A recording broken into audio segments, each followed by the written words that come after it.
Merci beaucoup et merci de votre invitation. Alors, quelques mots sur Rénalou. Rénalou, c'est une association de patients concernés par les maladies rénales, l'insuffisance rénale, la dialyse et la greffe de rein. C'est une association qui a une histoire un peu singulière parce qu'elle est née sous la forme d'un site internet, d'une sorte de blog, il y a tout juste 10 ans de ça. Et à l'époque, c'était absolument pas une association, elle n'avait pas l'intention d'en devenir une. Et puis, par la force des choses, ce petit site s'est développé, a attiré un public de plus en plus important, qui a constitué petit à petit une communauté de patients et de proches sur Internet. Et puis en 2008, il est devenu en quelque sorte évident qu'il fallait passer à un niveau supérieur et donc l'association de patients a été constituée. Et depuis cette date, Rénalou poursuit son développement à la fois sur Internet mais aussi dans la vraie vie avec un certain nombre d'actions qui sont menées, notamment dans le domaine de l'amélioration de la qualité des soins et de la vie des malades qui reste aujourd'hui notre principal objectif avec l'information des patients, mais ça c'est essentiellement ce qu'on fait via Internet. Rénalou réunit à peu près 1200-1300 visiteurs uniques par jour sur le site, donc un public très important. Et surtout, il y a 20 000 personnes qui sont des fidèles, c'est-à-dire qui viennent sur le site plus d'une fois par semaine, selon les statistiques de notre site. Voilà pour la présentation rapide de l'association. Et en ce moment, on est en plein dans un grand projet qui a démarré en mars dernier, qui se terminera en juin 2013, qui s'appelle les États généraux du Rhin. Ce projet, il est né d'un constat d'un certain nombre de choses qui méritaient d'être améliorées dans la prise en charge et l'accompagnement des patients, à la fois en ce qui concerne la prévention des maladies rénales, l'articulation entre les différents traitements, dialyse et greffe, les questions relatives à l'éducation thérapeutique, à l'accompagnement des patients, à la qualité de leur vie.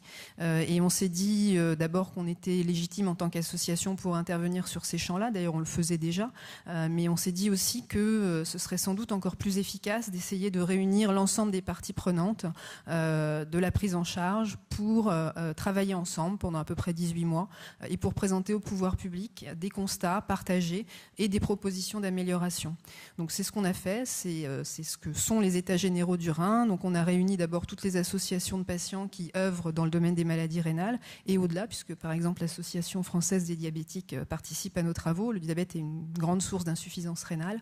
Les sociétés savantes de néphrologie, de dialyse, de transplantation, de santé publique, d'urologie, donc c'est assez large aussi, toutes les organisations paramédicales, un certain nombre d'institutions, la DGOS, la Haute Autorité de Santé, l'Agence de la Biomédecine, la CNSA, le Haut Conseil de Santé Publique, les fédérations hospitalières.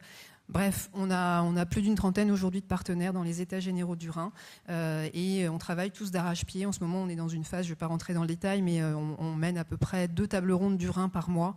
Chaque table ronde du Rhin, c'est une journée de travail où on réunit toutes les parties prenantes autour d'une table et où on discute d'une thématique relative à l'insuffisance rénale. Donc, par exemple, vendredi dernier, on a travaillé pendant une journée sur le thème de la lutte contre la pénurie d'organes pour effectivement pouvoir espérer avoir plus de reins à transplanter.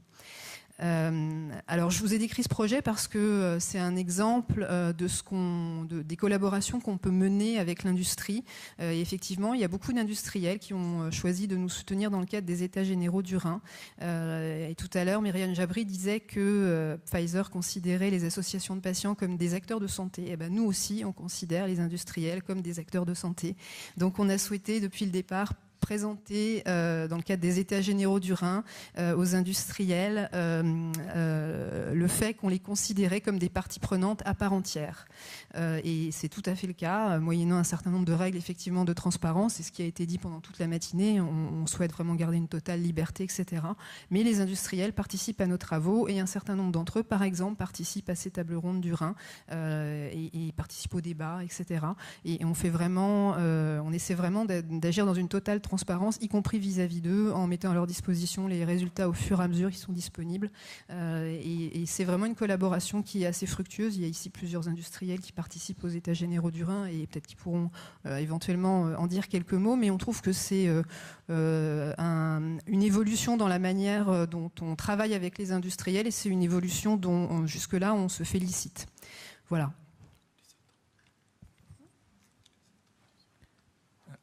Juste une question complémentaire. Comment voyez-vous, qu'attendez-vous, si je puis dire, de plus, de différents, d'autres, de la part des industriels par rapport à ce qui existe aujourd'hui est-il important de faire passer des messages, et si oui, lesquels? Alors, nos attentes, d'abord, on trouve que les choses évoluent et évoluent de manière plutôt favorable, en fait, depuis ces dernières années. C'est vrai que dans le passé, on a été confronté à certaines demandes d'industriels qui étaient vraiment très axées sur certains produits, etc. Et ça existe de moins en moins, et c'est tant mieux. Nos attentes, c'est vraiment que l'intérêt des patients soit le centre de toutes les actions communes. Voilà, donc, et c'est toujours le référentiel auquel on essaie de revenir quand on se pose une question éthique sur une proposition de partenariat qu'on nous fait. Et je pense que de plus en plus, les industriels ont cette préoccupation, mais ce n'est pas toujours le cas. Voilà. Très bien.